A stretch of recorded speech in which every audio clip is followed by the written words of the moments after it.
Sadam, yogis, yoginis, hello, welcome. Today we continue with the course on the Yoga Sutras, and we're going to embark on a little journey in exploring the Yamas. We will do an introduction on the Yamas and the Niyamas, the first two steps in the Eightfold Path, but we will concentrate on the Yamas today because we have quite a bit to talk about. And I was considering first to do a video for both Yamas and Niyamas, but I think it's going to be better to divide them in two because there's quite a lot of interesting things about the Yamas and the Niyamas, especially if we have to do an introduction. So here we are starting the 8 steps of the Eightfold Path, and we are in the Sutra 2.30. So chapter 2:30, the Sutra is number 30. And this sutra, it basically just enumerates the 5 yamas that there are. And well, there's 5 of them. We can just read it, but it basically just says the names. Ahimsa, Satya, Asteya, Brahmacharya, Parigraha, Yama. So it says like, these are the five yamas, yeah? But before we go into exploring what these 5 are, and we will do the niyamas on the following video, let's talk a little bit about what are these yamas and niyamas, what those words mean, and how they are generally understood. Now, very often you will hear that they are described as the do's and don'ts. That's like the easiest way to understand the concepts of yamas and niyamas, what to do, what not to do. But the word yama itself means restraint, and it's kind of like a discipline that you have to have.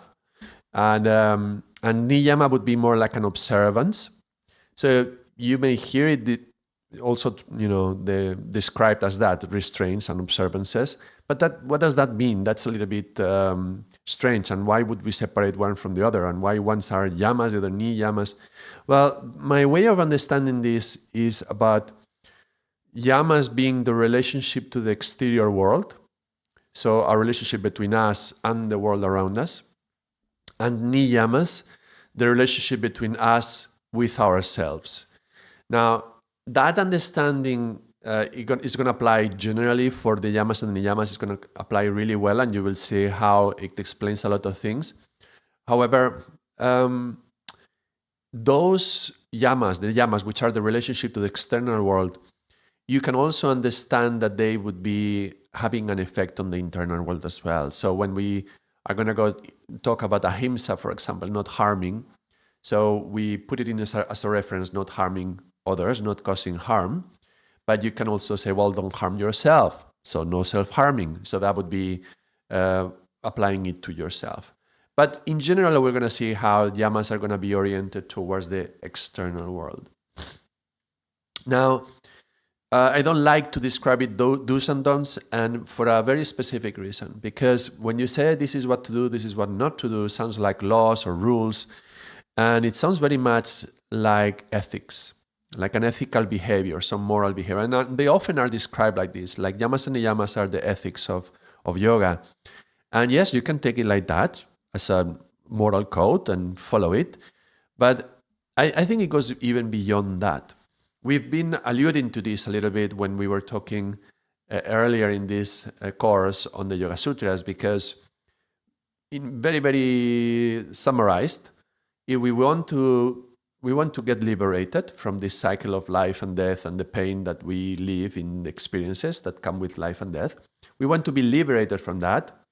The thing that is tying us to this cycle, samsara, this cycle of life and death, is karma. So we want to be liberated from our karmas. And they say, well, if you want to be freed from karma, first of all, stop generating karma. So before you can even stop, clean the karma that you already have accumulated, even before all that, just stop generating more karma. So don't add wood to the fire. Yes? You want the fire to go off, to stop. Well, the fire has some fuel. It will eventually consume itself, but at least don't add any more fuel to it. So what Patanjali is telling us then is like, well, let's just start by not adding fuel to the fire. And so the yamas and the niyamas are telling us, look, this is the 10 principles that if you follow them, you're not going to be creating karma. So it's more like a practical thing. It's not telling you it's a bad thing. You shouldn't do it. You should not steal. Don't steal. That's bad. It's not telling us that. It's not trying to make us feel ashamed because we stole something. And then we will go into details, right? Of what does that mean? But it's about saying, look, if you steal, there's going to be a consequence. It's not trying to make us feel guilty. I don't think. There's nothing in this text seems that it's trying to create a guilt trip. It's just telling us, look, you don't want to create karma. That's the result of suffering with that. And if you follow these 10 things, you're going to be avoiding karma. So, great. All right, so what are these 10 things? Yeah, so we want to figure out what are these 10 things. Now, as I mentioned in the very introduction of the Yoga Sutras were compiled by Patanjali, and they were more like an integration of a number of ideas that were floating around, and he was very good in synthesizing all these different steps to get towards liberation. But the concept of the Yamas and the Niyamas is much older, and actually you can find references to the Yamas pretty early on. I haven't researched the history of these ideas of the Yamas and the Niyamas, but I remember when I was reading about world religions, sometime when I was curious about that, finding out a religion that I didn't even know it existed, and I'm sorry for everybody who is from that religion, but Jainism. I had never heard of it in my life. But I mean, to be honest, I had also not heard about Sikhism before I met my teacher. So that says a lot about the education that I received and my poor curiosity about these topics, lack of curiosity about these topics when I was a child. But yeah, so when I started to read into religions, I checked, Jainism, what is that? And then when I was reading the code of principles to follow, I realized that the very first 5 principles of Jainism are the Yamas, literally, one by one. So Jainism is a religion that is also in India and originated a long time ago. And I think it was like, there's a number of texts which are very relevant. Mahavira, I think, is the one who created one of the most important texts for Jainism. And that was like 500 or 600, maybe 600 years ago. 600 years before Christ, BC. And in there is the basics of Jainism, and it already contains this aspect of the Yamas, the 5 Yamas. And there's other things as well. But we can see these Yamas extended from before Patanjali. And so it's very encoded in the culture, in the philosophy of India.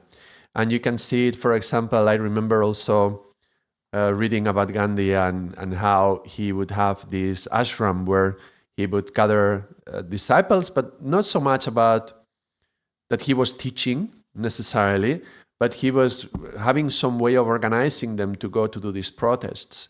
And they would live there, and they would share a code, and they would create their own community, their own sangat. And they would be called satyagrahis. Satya meaning truth, and that's one of the 5 Yamas. I just mentioned it, but we will study it in a minute. And he had a code in the ashram for these satyagrahis to follow, and the code was the 5 Yamas. The 5 Yamas, because that's our relationship to the outside world, in a way is to say, look, I don't care about what you do with yourself inside, but outside, in your relationship to the outside, you have to follow these 5 things. It's not that he didn't care, but these 5 things are more important because it's the relationship towards the outside. So that's the Yamas. And then Gandhi also added a few more, like fearlessness and respect for all world religions, and do not drink alcohol and things like that. So very interesting. And also very interesting that the 6th thing that he said, I think it was the 6th, there was fearlessness. And I remember it like that because me coming from the world of numbers, then numerology is, number 6 is fear and fearless. And we studied this in another course that we did. Those of you who have been following the channel for a while will remember the course on the Mul Mantra and how we explored 10 principles and 10 virtues on how to live virtuously. Yeah, have to have virtues in life. and the sixth was fearless. And it was aligned with the Mul Mantra. The Mul Mantra is Ekonkar Satnam Kartapurak, yeah?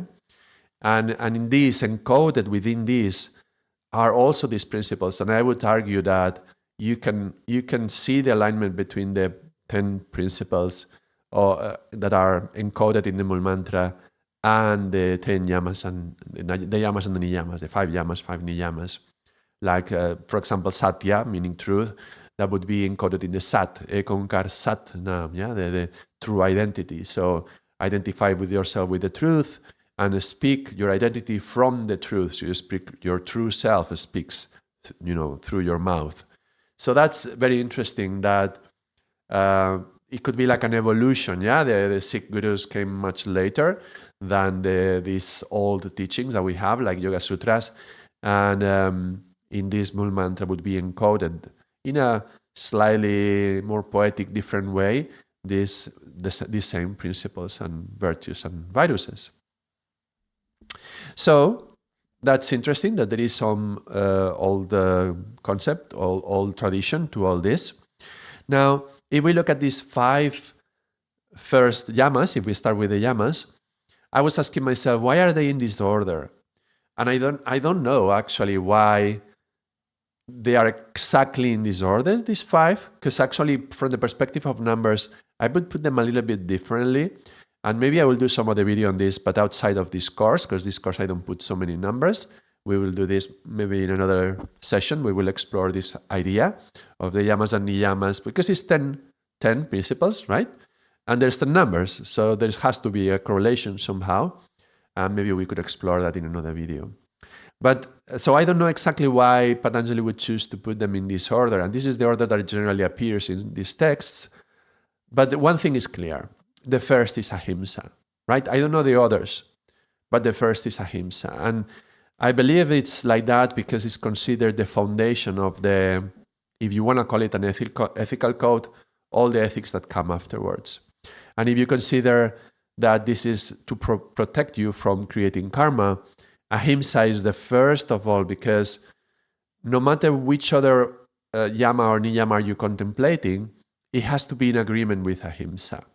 So for example, if we go into the second one, satya, yeah, the truth. Well, yes, we should speak the truth, but not if it's going to harm someone, right? We explore that also in Rules of Communication in another video we did we were talking about not saying anything that is not necessary, kind, and true. But this is the idea. Even if something is true, you're not going to say it if that's going to harm someone. So you respect ahimsa, right, on top of the satya. So ahimsa is the base layer, the foundation upon which all the other ones are built. And we should always be coming back to this concept of not harming. And we know that not ahimsa will be very much linked to karma, not creating karma, so we don't want to harm in order not to create karma. We know that karma is created in thought, in word, and in action. So ahimsa would also have to operate on these 3 levels of thought, word, and action. So not to say any word that creates harm, not to do any action that creates harm, not to think any thought that creates harm. And here I will remind you not to harm others, but also not to harm yourself. So negative self-talk, that would also be clashing with ahimsa. Or, you take some of these ideas from yoga and you take them to the extreme, or not even so much the extreme, but just slightly imbalanced. Like sometimes when people start learning yoga, they have these great ambitions to sit in lotus pose or put the leg behind the neck. And in order to force their body to get there, they can create injuries. And that's not according to ahimsa, right? That you're not following ahimsa through doing that. So ahimsa would tell us to be compassionate also to ourselves and apply that to ourselves. But ahimsa will be the base layer upon which these others will be constructed.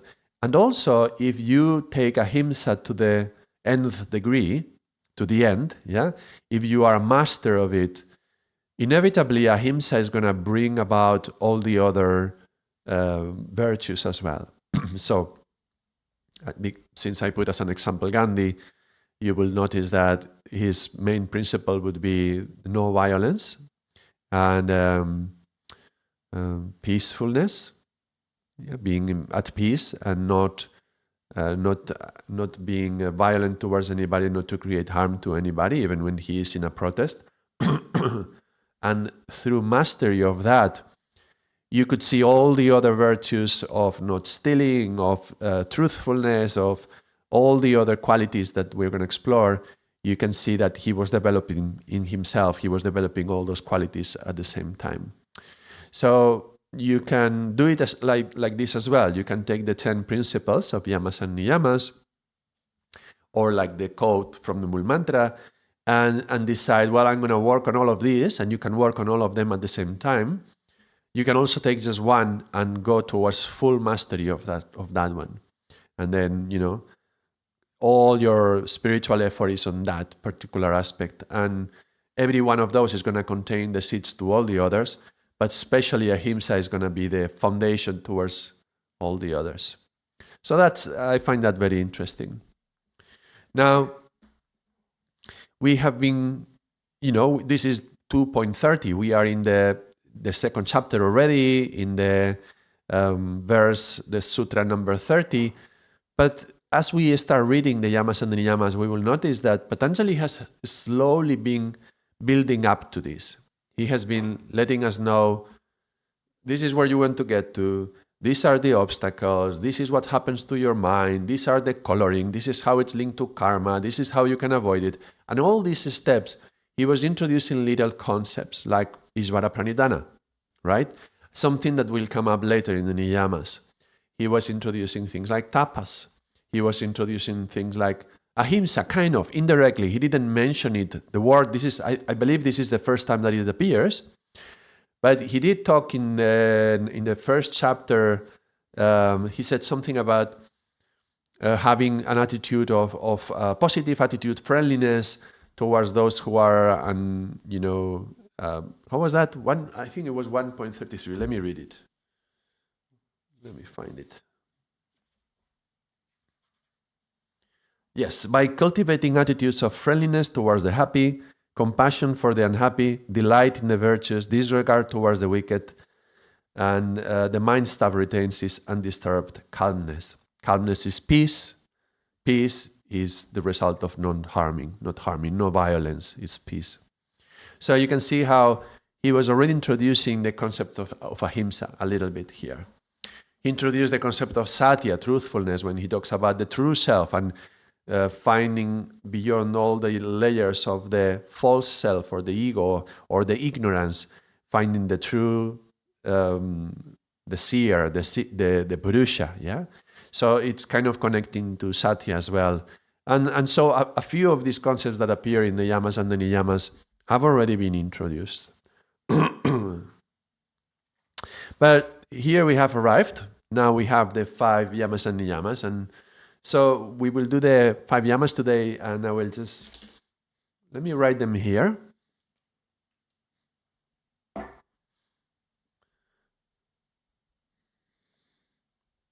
First one is ahimsa, satya, steya,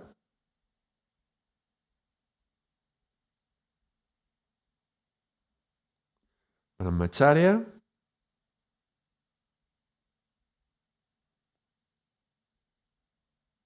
and the parigraha. These are the 5 Yamas. And I will put a little word or concept to know what they mean.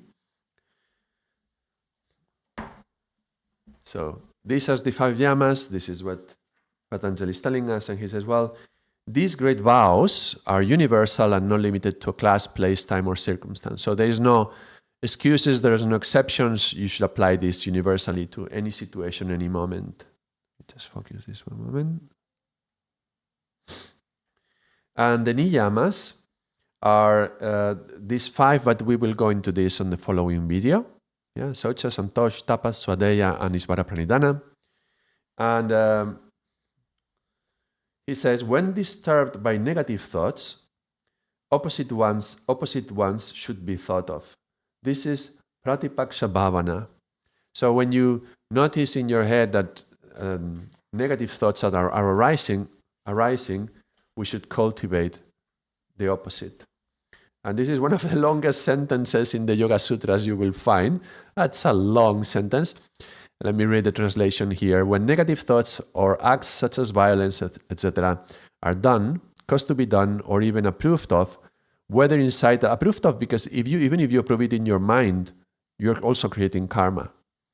Whether incited by greed, anger, infatuation, whether indulged in with a mild, medium, or extreme intensity, they are based on ignorance. There's some space missing here. They are based on ignorance and bring certain pain. Yeah, for sure.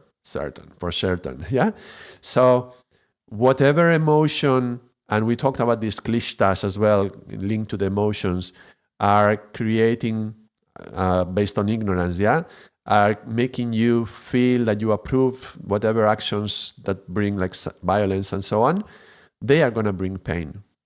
So reflecting thus is also pratipaksha bhavanam. So we have to understand that out of these klishtas that we were talking about, and out of these chittavrittis, we are going to create a lot of pain, even for ourselves, for others, but also creating karma, which means pain for ourselves. So we should try to create the opposite effect in our mind. And here's where he starts with ahimsa satya, and he gives one sutra for every one of these. Let's go with the first one. In the presence of one firmly established in non-violence, all hostilities cease. So ahimsa, the translation that Swami Satchidananda gives here is non-violence. Ahimsa, I'm going to use a different translation. Ahimsa is more like harming or hearting. So more like harmlessness. I'm going to write it.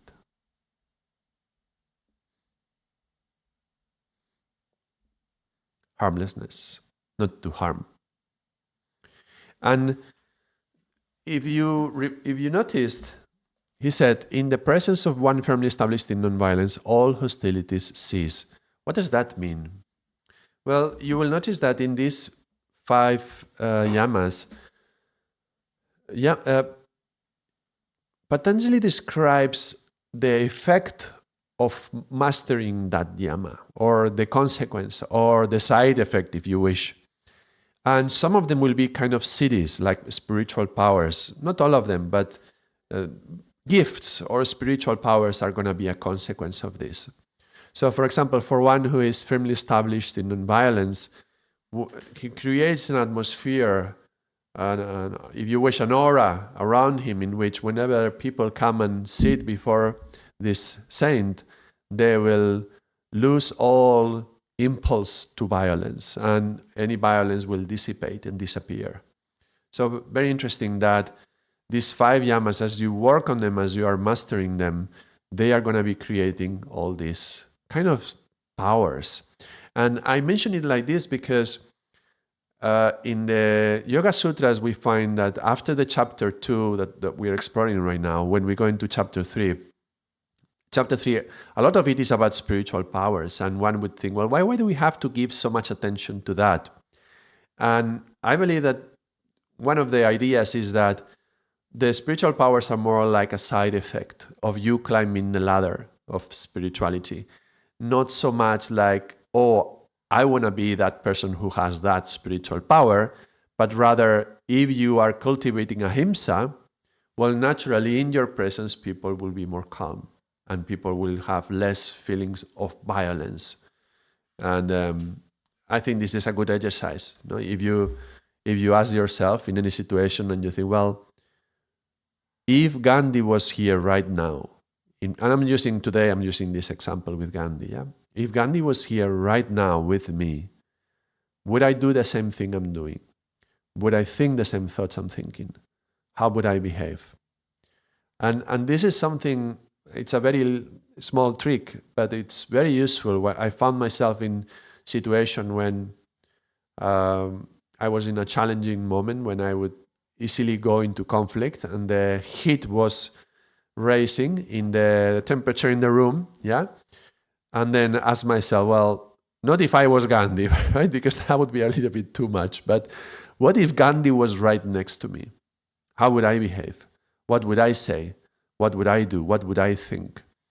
And even just to think about that, it already has an influence on me and makes me, okay, think in another circumstance, I would let myself go with negative thoughts, and maybe I will just allow a fantasy of angry bitterness or whatever to go on in my head. But if you stop and you ask yourself, well, if Andy was here, would you go into this fantasy? Would you allow yourself to play out the scenario and imagine what you would say to them and what you would do to them, and which is often hurting or harming the other, especially if you feel harmed. Somebody did something and you felt suffering because of that, and you imagine all these scenarios, what you would do. Well, if you imagine Gandhi having next to you, you would not play those scenarios in your head, as you would like calmly, peacefully put them down. So imagine, and that's not even having really Gandhi in front of us, it's just imagining what would happen if Gandhi was with me. And, I'm using Gandhi today, but if you have some saint or some other, or some guru that you find that you have reference for, you can do the same example. Think if Guru Ramdas was with me, or if Buddha was with me, or if Jesus Christ was with me right here in this very moment, would I do this? Would I say these words? Would I think those thoughts? And ask yourself that question. So for a person who has developed ahimsa, this is in his presence or her presence. So very interesting, that some cities, some powers manifest as a consequence of developing these virtues. Now, ahimsa is not harming, and I would like to give some examples as well of things which are also harming, and they are not immediately obvious. And sometimes we ignore those things and we say, oh yeah, I do ahimsa, I don't hurt anyone. I never hit anyone, I never insult anyone. Well, also check with yourself whether you have this negative self-talk I was saying before, because that's also self-harm. But there is a number of ways that we harm people without really noticing. One typical is putting people down. Sometimes, just very subconsciously, without necessarily doing it on purpose and trying to make them feel bad. But you're like, oh yeah, no, he, whatever, right? No, he cannot do that. He cannot do this kind of thing. So don't ask more of him, he cannot do any better, or something like that. Also, when we are saying things as a joke, especially when there is certain confidence, like in friends, and you say and you say laughing a thing that can hurt the other. You're like, what? No, I was just joking. Yeah, I was just joking, but I said it, right? And the power of words. And this just joking, sometimes amidst the jokes, we say things which are true and things which can harm. But again, we don't say anything just because it's true. We say it also has to be according to ahimsa. So this, I'm just joking, that's a bad sign generally. And any kind of passive aggression, things like that. These are ways in which we break ahimsa and we don't even consider it. We don't even if we are yogis and following the code and reflecting upon these teachings, maybe we allow negative imagination, fantasy about what would I say to that person if it happened to me. I mean, come on, that's also not ahimsa, right? That's himsa. All right. So those are examples in which we should be aware of what is happening beyond what is the obvious, beyond the surface. The next one is satya. And satya comes from sat, truth, and reality. So I will put his truthfulness. Truthfulness. And let's read the Sutra 36. To one established in truthfulness, actions and the results become subservient. Oh, that's a little bit of an unusual translation. Let me find another one. Let's take a look. Not this one. This one. Satya. As truthfulness is achieved, the fruits of actions naturally result according to the will of the yogi. Let me read another one. By being established in truthfulness, the yogi gets the power of attaining for himself and others the fruits of work without the work.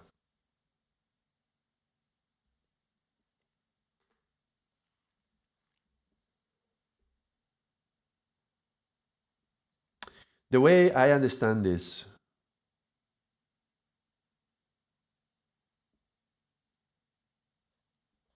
is that it's kind of, if you've heard about the Vag City, Vag City is one in which when somebody says the truth everywhere, every time, always, then whenever you say something, that thing also becomes truth. So you are so aligned with truth that you put yourself in harmony with the universe and you speak always the truth, and then one day when you say something, that becomes true. So if you say you're going to do something, the result of what you said is going to happen. There's going to be an action. There's going to be a fruitful consequence to what you said. There's going to be a happening. You say something, it's going to happen. It's going to manifest in some way. It's called Vak City. Yeah, when you say something, it becomes truth. It's somewhere, I don't know where I read it, but it's like, even God cannot stop from agreeing with you, right? If you are always saying the truth, then if one day you say something is going to happen, then that thing has to happen because you are already perfectly aligned with the universe. And I'm remembering one story from Paramahansa Yogananda now. And he was in charge of a school for a while.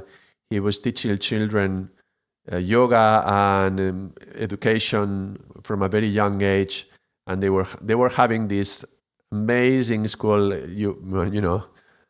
As yogis, adult yogis, we wish we would have gone to a school such as that one, in which they were learning in nature, in the open air. They were doing breathing exercises and asanas and meditating in between classes, and they were sitting under the tree to meditate for a while. Then they would have some classes and talking about yoga and life and love and everything.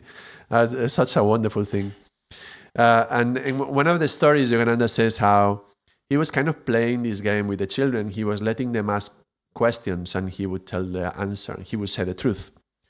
He was kind of, I believe what he was doing is like accessing the Akashic records and saying what's there.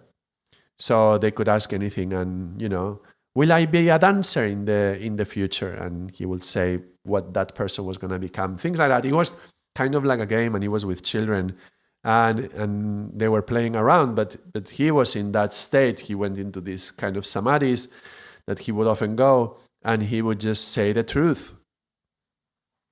And one child was asking about his or her future, another one, and then one child asked, in the future, and he said, no, you're going to be dead in a few months, something like that. I don't remember the exact words. Yeah, don't quote me, but he said something like, you will be gone in a few months. And that was, as soon as he said it, he realized, and he was so shocked that he himself, he retreated, and he never wanted to play the game again. I mean, that's, playing games with some spiritual powers that they have consequences. And he didn't break any law because that was going to happen, and he just said it. But he was a child. That was a little child. And that, it's a big part of the book. That's, how he dealt with that. And the child was later asking him to please bring him back.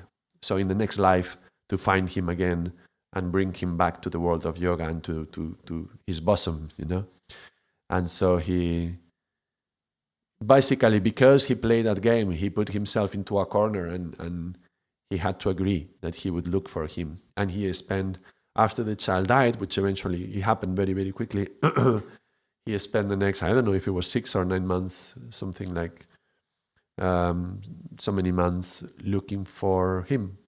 And so he was expecting that he would reincarnate, and he would be looking for him to reincarnate. That's quite an incredible story. But I would relate this to this idea of Vak Siddhi.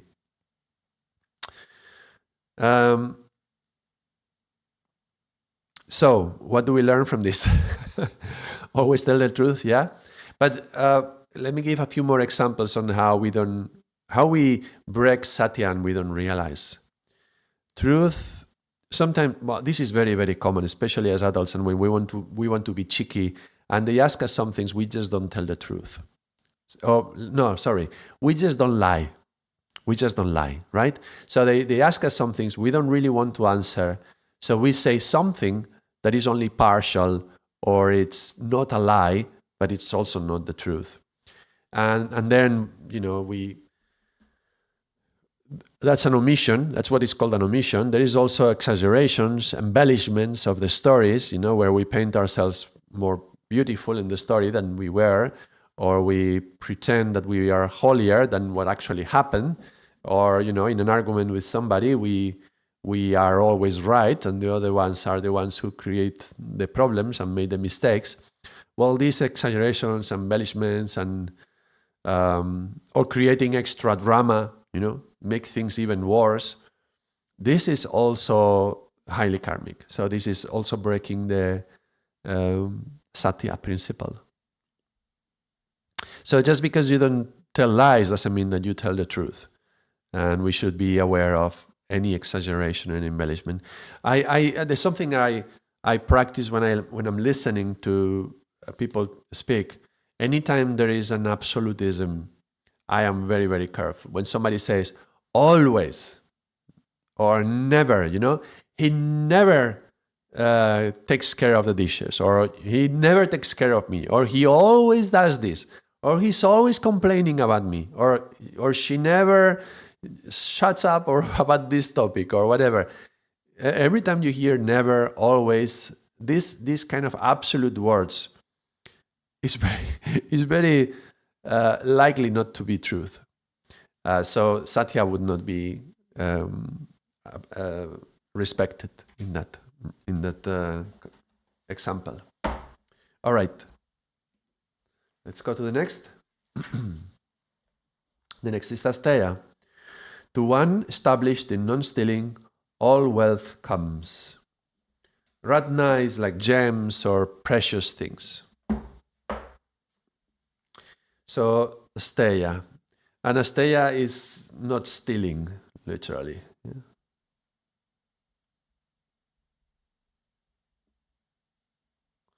Yeah? Taking what is not freely given. Don't take anything that is not freely given. And it's if this was Vak Siddhi, and this was creating a space, an aura of peacefulness around you, and people stopping feeling violent, in asteya, by those who master asteya, the consequence is that prosperity comes to you. So the prosperity flows. You open the flow of prosperity. And okay, that's obviously interesting, and we like prosperity, right? Let's talk about few ways in which we break asteya and we don't even realize it. And I'm going to use quite a few examples, because asteya, particularly when I go over the Yoga Sutras, particularly the Yamas, I often find students who can understand how they are not always truthful, and they sometimes exaggerate, and they have negative thoughts. But some of them are like, yeah, I never steal. I really never steal. I don't do that. And you are like, okay, let's talk about it, because asteya can come in very subtle ways. And I will just give an example that is really cool. It's quite fun. When I was teaching a teacher training in level 1 in Spain, I think it was in Madrid, one of the courses I taught in Madrid, I taught a few. And as a game, I had exactly 10 students, I think it was. So I said, okay, each one of you is going to be one yama and one niyama. And then I put the 5 yamas together. I asked them to study the material in the book and to learn a little bit more about what each yama is. And then I put them together in a circle and I say, okay, now discuss among yourselves, and you know which yama you are.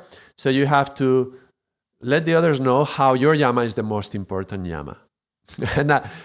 And already, the game is already preparing for chaos, because, I mean, of course, you cannot really look at it that way. Not like, oh, my yama is better than yours, right? My yama is more important than yours. You cannot look at it like that. It already sets you up to get the ego, yeah, to get the ego of the person. But what happened was incredible, because every one of them started to speak about their yama, and they spoke really well. They described exactly what the yama was. But by doing that, by trying to prove that their yama was the most important, they actually fell into the karmic side of each of the yamas.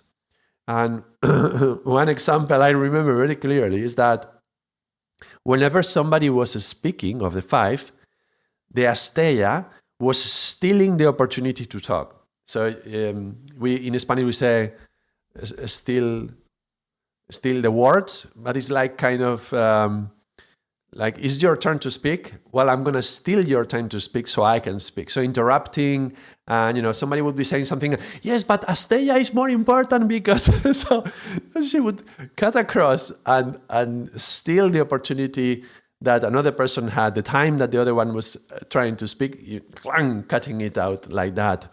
And the brahmacharya, I remember that brahmacharya is about managing your passions. We will go into that in a moment. But brahmacharya, the one who was talking about brahmacharya, she was the most passionate of all of them. She was absolutely passionate about brahmacharya. It was like overemphasis, on how important brahmacharya it is.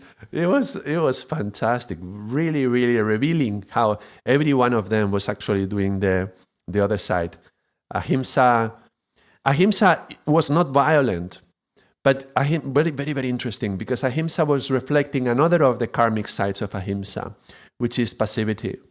Now, ahimsa, you want to be peaceful, you don't want to harm others, but the danger is that I don't want to harm others, so I'm not going to do anything. I'm not going to say anything. I'm not going to, so that way I avoid harming others.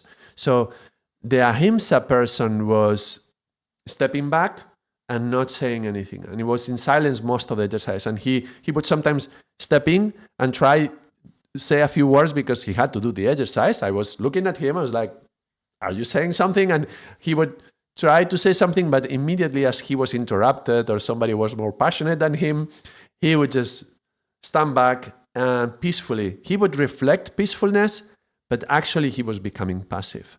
So very, very interesting how the karmic side of each of the 5 yamas was manifesting. And it was funny because, it's just a silly game, but it was a good way to learn the yamas. And then when the exercise finished, I explained to everyone what happened. And then now the guys of the niyamas had to do the same exercise. Now they already knew what happened with the yamas. And so they were going to be careful about it. And yet they came in and they did the same. So they started talking about the niyamas and they fell into the same karmic side of the 5 niyamas. So that was hilarious. That was very interesting. And I hope it was a good exercise to learn about the meaning of these words beyond the meaning of the words. So to understand how we sometimes feel that we are respecting something and underneath we are not doing it. So coming back to the example of asteya, interrupting people when somebody is speaking, that's a way to steal the opportunity for the other one to talk. And I remember another concept of asteya that is also very relevant. I also talk about this in the framework of teacher trainings, because some yoga teachers will, out of not wanting to harm the students, ahimsa, will do classes that are too soft and they are overprotective. And be careful with this and be careful with that, or be careful with this. When if you cannot just take a rest, just rest. And yes, okay, of course, we should not cross the limits, the physical limits of our body, but we do have to cross the limits of our mind, of what we think we can do. And sometimes by being overly cautious, what we are stealing them from them, the opportunity to realize how strong they are. So, like, I think I gave in this example before.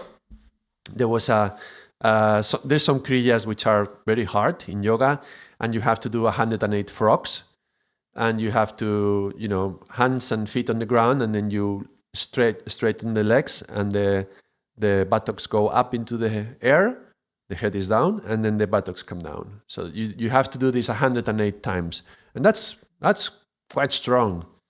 And I remember when I was first starting to teach Kundalini Yoga, I would avoid these kriyas because I thought it was too much. And then one day I said, you know what? Let's go for it. Let's do it. And one day I did it. When I say I did it, I mean I taught that kriya. And 108 frogs, the whole class was huffing and puffing. Oh, how difficult. Oh, no. 108, are you crazy? These kind of things. But I was very stern. I was like, go for it. Try. Come on. You never know if you can do it. I was encouraging them, and they did it. Now, I thought they're going to be, the muscle pain next week is going to be hard. And I was like, okay, next week when they come back, they're going to be full of complaints. Well, the following week comes this older lady. She was already in her 60s. And she was with incredible smile and said to me, Ardaas, you don't know what you have done. She said, it's like, after last week's kriya, and I'm like, uh-oh. After last week's kriya, he says, I did the 108. I never, ever could have imagined I could do it. At my age, 60-something, I was doing 108 frogs. I felt so powerful. The whole week, I was like, nobody can stop me. I was a warrior. And she felt so full of life. And she said that the whole week was incredible for her. And she felt she could do many things that she had been delaying, that she wasn't completing, things that she didn't feel very, she didn't trust herself about doing them. Well, that week, she did everything, no? And she was like a warrior. Everybody was like, oh, where is this coming from? Who is this? So she was thanking me. And then I realized all the time I was not teaching those classes. Of course, we have to have sensitivity and calibrate and see if they are ready or not. That's for sure. I'm not saying not. But sometimes, out of trying to protect the others, and ahimsa, we steal from them the opportunity to experience how powerful they are. So as a yoga teacher, I could relate to this. Maybe you can extrapolate to your life and understand how you could be stealing from people the opportunity to do something. I think any parent can relate to this when we have to go into the car, we have to go to school, and we are already late, and the child is trying to tie the shoelaces, and they are just learning right now. This week, they are starting, and they take 3 minutes to tie the shoelaces, and we could do it ourselves, and it would be really easy, but we need to let them do it. Yeah, one of the first duties of a parent is to let the child become sovereign of him or herself, and to learn what they can do for themselves. So if you tie their shoelaces when they can do it, you are stealing the opportunity to do that and the opportunity to grow up. And the same with everything, eating with their own spoon, washing their own hair in the shower. There's so many things that children can do by themselves. And when we do them for them, to make things easier, we are actually stealing. So there we go. If you never thought about stealing in that way, that's another example of stealing. And let me give a few more examples of stealing. Some years ago, it was so common just to share music. You downloaded some music, or somebody downloaded it and you liked it. And you just copied the CD to another friend. And copyrights had no meaning. Well, they did have a meaning. And the artists who created it, they put a lot of effort into doing that. And even if maybe the distributor or the publisher of the music doesn't give too much money to the artist, and that should also be stealing. But still, if I have something nice, which even in the world of yoga, I can see this. Sometimes my students, they are doing a yoga class, and one is like, oh, that song is so beautiful. And the next week I'll see that I got the song from the internet, and she's passing it around to the neighbors, to the other students. Well, that's karma. that's stealing. And we don't want to think too much about it. But actually, it's about respecting the yamas. So, and another one last final example of stealing, because it's important. Stealing somebody's time, wasting people's time, also wasting our time. That's also stealing, but especially other people's time. So every time we are late, and every time we say we're going to do something and then we don't do it by the time that we said that we were going to do it, and that's stealing their time, wasting their time. They don't have to do this. Why should they wait for you? So I like to be punctual, and and it can be frustrating sometimes, that you like to be punctual and the other person is not coming, or they agree to meet with you one day, and then when the day arrives, they cancel in the last minute, and you put it in your agenda, you programmed it so that you could do it, and you had other things that you wanted to do that day, but they set up the appointment and then they cancel in the last minute. You're like, oh, come on, what is this? That's a stealing as well. So there you go. I don't know, how many examples did I give? Did I give already like 5 or so?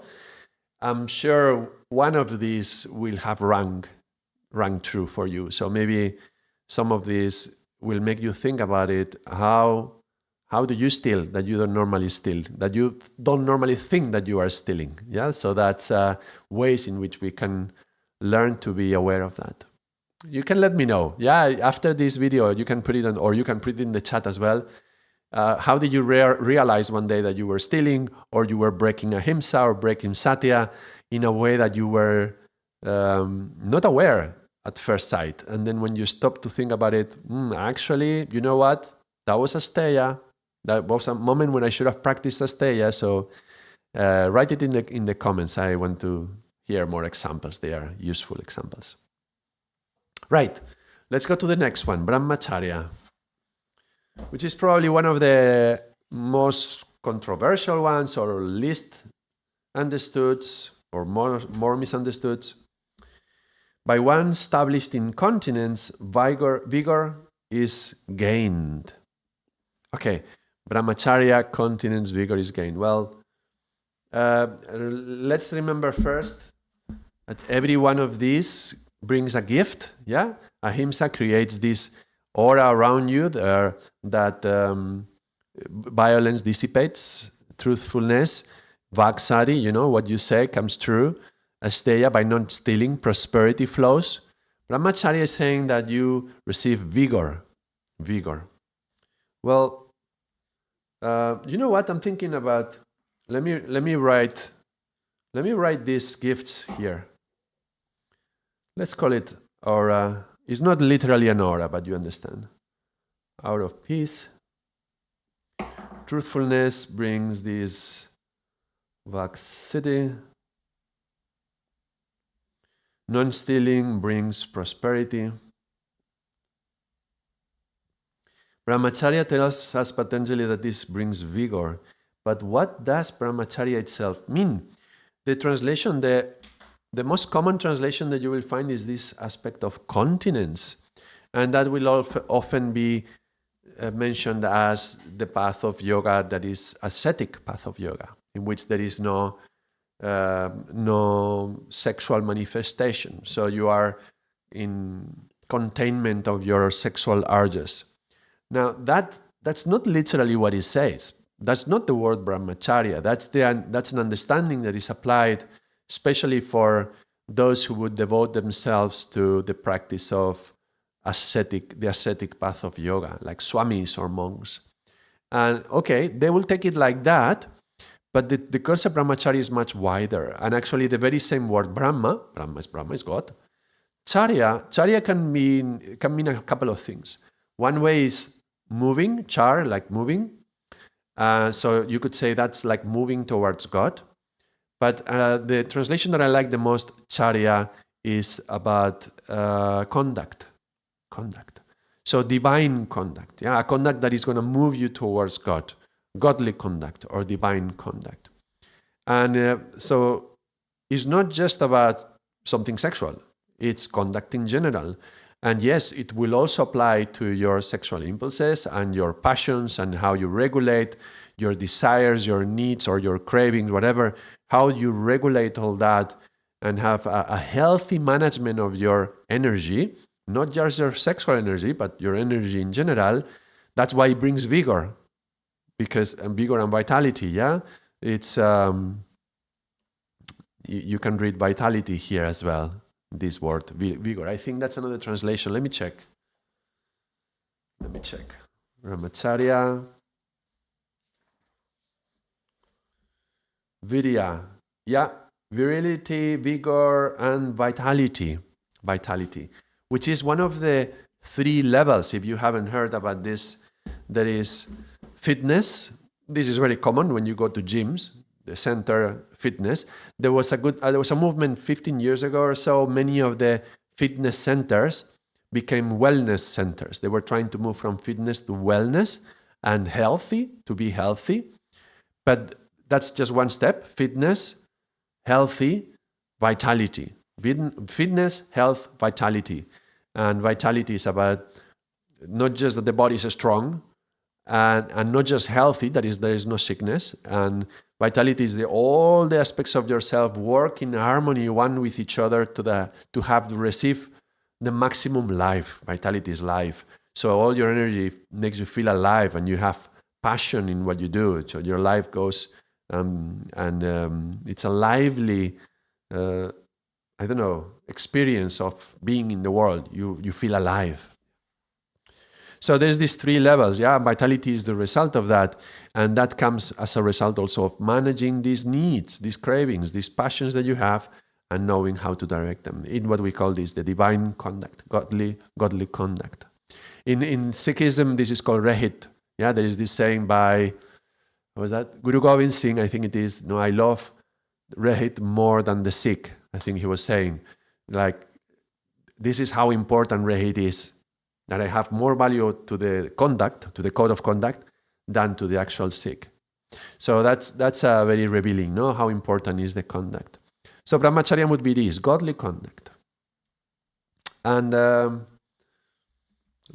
godly conduct or divine conduct, let me say godly conduct. And by managing your energy and how you utilize it and how you hold yourself in good conduct in your actions, then you receive this vigor. And the examples of the opposite of this would be utilizing the energy in wasteful ways, like wasting your energy, or in problems with energy are often too much, too little, or the wrong kind. So too much energy put into something like overspending, or too much energy into the, let's say, TV. Yeah, you are binge watching a whole series in one afternoon, right? So putting too much or putting too little energy in some things that you need, like, for example, your health, or applying the energy in the wrong kind. So this is the ways that we break brahmacharya, and we don't even realize how we are utilizing this energy in the wrong kind, or too much or too little. And not just sexual energy, I mean in many different kinds of any kind of energy, how we apply our energy, but paying special attention to our needs, our necessities, and our desires and our passions. And then we come to aparigraha. That will be the last one we will explore today.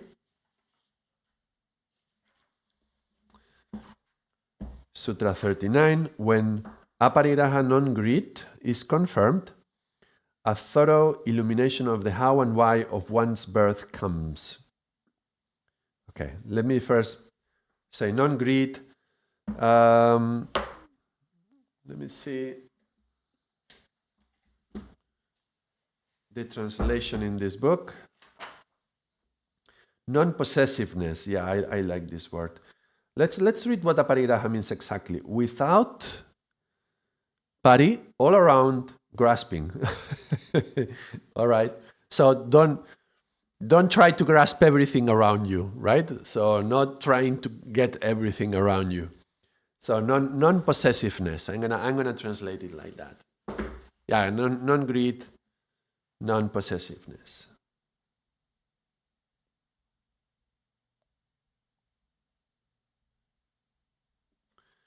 Possessive. Oh, how many S's is that? Is that correct? 6 S's? Maybe. I'm not sure. Let me see. Is here? No, it doesn't matter. Okay. So non-possessiveness, not grasping all around, yeah, looking for things. And so the outcome of this, very interesting, a thorough illumination of the how and why of one's birth comes. Well, actually, it's not just about birth. Jamma katamta. It's not just about birth, but it's about, I've read somewhere as well, like existence. So the translation that I say is about knowing the how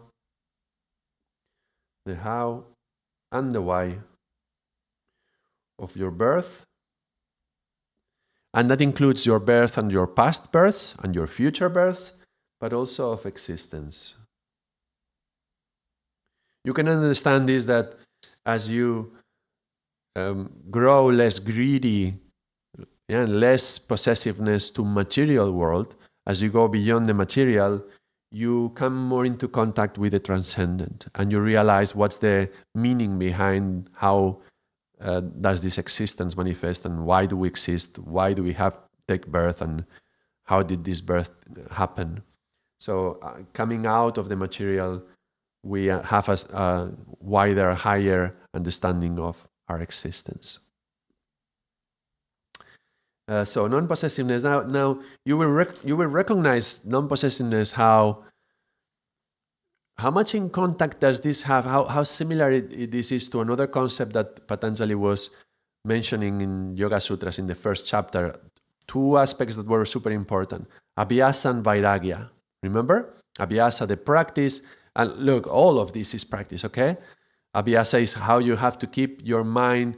Keep it always constantly focused. Don't let it go into where it doesn't have to go. When you're noticing it's getting colored, remove the coloring and practice it. Well, this is all practice. You have to practice all these aspects all the time. Yeah, being conscious, not to be stealing, and so on. And that was abhyasa. And vairagya was letting go, practicing non-attachment and letting go. And non-possessiveness and non-attachment is very, very close. So there's very interesting about this vairagya, letting go. Yeah. Also letting go of your cravings and your desires. That would also connect with the brahmacharya. Yeah? You desire something, but you know it's not healthy, it's not dharmic, and so you have to let it go. So vairagya would apply all over here. It will apply everywhere, because like stealing, why are you stealing? Yeah, because you want something. It's also connected to your desires. So you see, they are all starting to connect. Yeah, maybe you lie to yourself. Maybe you're saying, well, it's my right to take it because, I deserve it. Yeah, that's not true. But then you steal it. If it's not given to you, you try to steal it. This, for those of you who watched the video on the 7 steps to heaven and hell, I was one of the steps to hell. Yeah, if you're going down to hell, you set up the game and then you play the rules of the game and you put all your energy and you think that you win, but you don't receive the reward, you're going to steal it. You're going to want it for yourself. And that's because you desire. So you can see how there's this greed and the desire and the stealing, yeah, and that's not truthful, and that creates harm. So you see how they are all connecting. I think that's quite interesting how these are all connecting. And non-possessiveness, that would mean we have to let go. Even letting go, I'm giving examples of our subtle examples of these ones. Like, for example, letting go of grudges. Yeah, how often do we hold a grudge with somebody who did something to us and we keep it? And Aparigraha is telling us, don't be greedy and have all the grudges for yourself. Be able to just let them go. And so abhyasa, the practice, you can see it throughout, and vairagya, you can see it throughout, especially linked to the last one. I didn't mention brahmacharya. I did mention that there is the 2 understandings, like the ascetic one, The other one would be what we call the householder. But the householder path has always been in effect. Even from the Bhagavad Gita, when you look at Arjuna and Krishna, Arjuna had a family. He was married. Actually, he was married a few times. So he practiced brahmacharya a few times because he was married to a few wives and have a number of children. So the householder path is perfectly valid. It's not about being in abstinence or something like that. It's a bit healthy management of your desires. So there we go. That's it. That's the yamas. Okay, I wanted to put the niyamas here, but I started putting this here. So maybe I will use a different word for the niyamas on the following day. And for today is enough. As I mentioned, it would be nice to have them all in one video, but it's already quite a lot. We will go in a lot of depth as well with the niyamas. I don't want to go too fast. I could go much faster, obviously. It's been an hour and 10 minutes. But I think it deserves to take some time to reflect and especially consider examples where we wouldn't say that we are going against any of these yamas, and yet, giving subtle examples that can make us notice, you know what? I'm stealing somebody's time. I'm wasting people's time by doing this. So I'm going to stop doing that. And I'm going to start being punctual, for example. No, that's good conduct as well. That's a healthy conduct. I was, some time ago, I was reflecting about chivalry. I have a video on the code of chivalry, which I enjoyed doing, but I had a lot of technical difficulties in that video. But I was questioning myself, what does chivalry mean in the modern world? And I think there is a number of things with chivalry, like being punctual or answering emails promptly. When somebody writes an email, replying promptly. That's, I think, part of the code of chivalry, and that's part of the code of conduct as well. So I'm still reflecting upon this. A modern code of chivalry for yogis. If you have good ideas for this, write in the comments, because I'm always looking forward to more of this, and I compile them.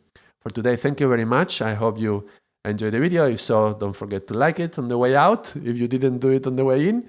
And I'll see you on Thursday if you come for the general live stream, or next week with the niyamas. Sanam.